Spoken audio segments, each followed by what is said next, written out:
You ask Tiger to calculate. This deals with linear inequalities with one unknown. The final result is x smaller than 10. Let's solve it step by step. Simplify the expression. Simplify the arithmetic.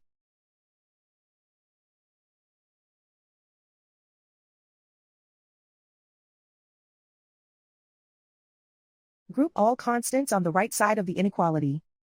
Subtract 5 from both sides.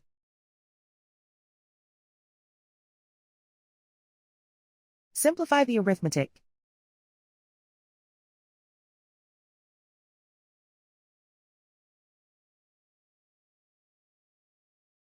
Isolate the x. Divide both sides by 8.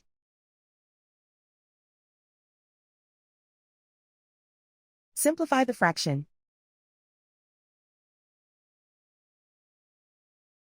Find the greatest common factor of the numerator and denominator.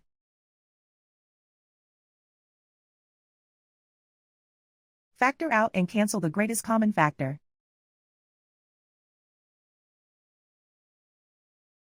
Plot the solution on a coordinate grid.